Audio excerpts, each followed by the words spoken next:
Magandang buhay sa lahat. Good morning everyone. Good morning ka FB friends.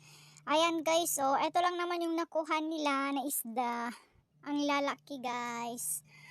Sa mga nagtatanong dyan guys kung magkano po ang per kilo, medyo bumaba na po ang presyo, hindi kagaya nung Holy Week. Pero hindi po ako nagde-deliver kasi busy din po kasi ako guys.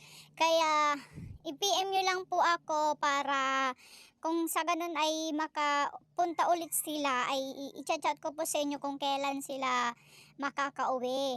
At kayo na po mismo ang makakakita sa mga huli nila at makakapagpili sa bibilhin nyo.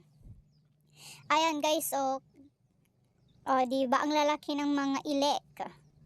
Masarap yan guys, first class. Diba? May ulam na naman ako dyan guys. May libreng ulam na naman ako.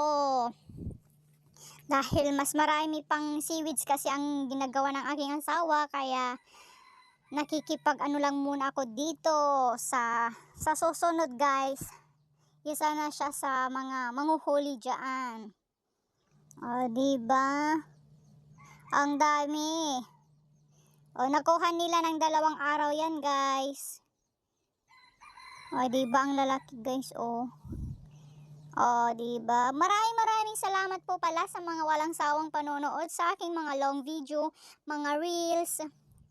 Paki-like and share naman po. Maraming salamat and God bless you all.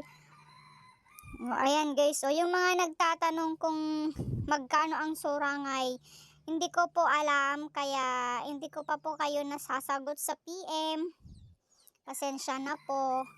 Tsaka konti lang kasi yung nakuha nilang surangay dyan guys. Mga 5 na piraso lang. Yung mga ano dyan guys, yung may-ari ng bangka, siya kasi yung may-ari. Kaya siya ang kukuha ng mga surangay. Ayan guys, diba? Ang daming danggit. Ang lalaki guys. Ayan guys, maraming salamat po sa lahat.